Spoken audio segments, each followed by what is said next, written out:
Келесі екінші нұсқа берілген алгебралық бөлшекті жазып алдым. Тапсырмасында мына айнымалының қандай мәнде, мына бөлшектің мәні болмайды. Ол үшін 4х қосу 12-ні 0-ге теңестіріп аламыз да x-ті табамыз. Сонда 4х тең болады минус 12-ге, x тең болады минус 12 бөлу 4. Яғни x-іміз тең болады екен минус 3-ге. Осымен А тапсырмасы аяқталды. Келесі В тапсырмасы бойынша айнымалының қандай мәнінде бұл бөлшектің мәні 0-ге тең болады. Яғни алымын 0-ге теңестіреміз. x минус 8 тең 0, 2x тең 8, x тең 8 бөлу 2. Сонда x-іміз тең болады 4-ге екен.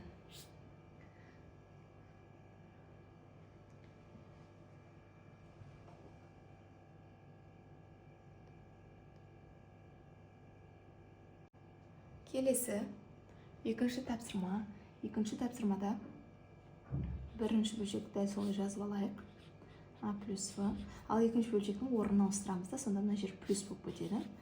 Сонда А минус В деп жазалым. Плюс қылып мына жерін минус 2АВ. Ал мына жерде қысқаша көбейту формуласымен А минус В және А плюс В деп жазып аламын. Ал енді барып ортақ бөлімге келтірсек болады. Ортақ бөлімі сонда А минус В және А плюс В болады екен. Мына жерге 1-ден береміз, мына жерге А плюс В-дан береміз, мына жерге А минус В-дан береміз.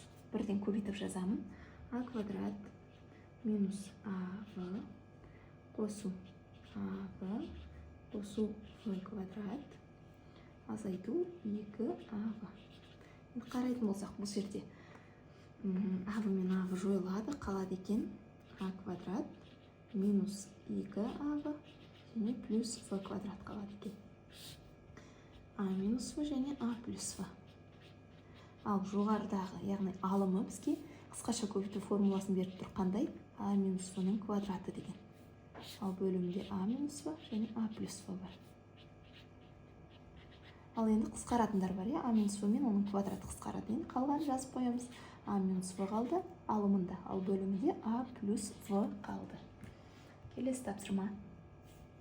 Мына жерде x плюс 2 болады. Және мынау бөлімі бізге қысқаша көбейту формуласын береді. X минус 1-дің квадраты деген көбейту. Мына жерде алымынан 3-ті жақшаның сыртына шығарсам, жақшаның ішінде x минус 1 қалады. Және мына жерде x минус 4-ті мен қысқаша көбейту формуласымен x минус 2 және x плюс 2 деп жазаламын. Енді келесі бөлшекті көбейту деймде 6y-ті бөліміне, ал x квадрат минус 1-ді алымына, яғни қысқаша көбейту формуласын 1-ден ашып x минус 1, x плюс 1 деп жазамын. Ал енді қысқаратындарын қысқартайық. X минус 1-ден 2, яғни квадратымен қысқарып кетеді. Және x плюс 2 мен x плюс 2 қысқарып кетеді. Және 3 пен 6 қысқарады, мына жерде 2 қалады. Мен қалғанын жазып қоямыз. Тең алымында x плюс 1 қалды, ал бөлімінде 2y және x минус 2 қалады екен. Осымен екінші есебімізде аяқталды. Келесі үшінші есепті орындайық. Бөлшектерді азайту керек. Бірінші бөлшек жазып алайық. X квадрат минус y квадрат және x минус y азайту. X куб минус y куб. Ал мына бөлімін x минус y және x плюс y деп ашып жазып алсақ болады. Тең. Енді ортақ бөлімге келтірейік. Ортақ бөлімі x минус y және x плюс y болады. Маған x минус y, x плюс y жетпей тұр, сондықтан x плюс y-ге көбейтеміз. Бірден көбейтіп жазатын болсам, x-тің кубы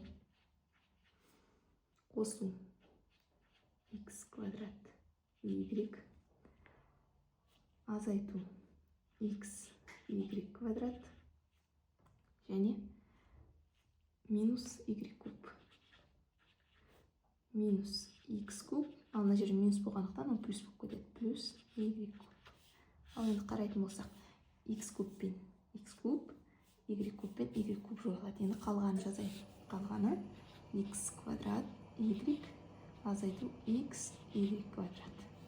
Ал бөлімінде x минус y және x плюс y қалды. Тең, ары қарай жақшаның сыртына мен x y-ті шығаратын болсам,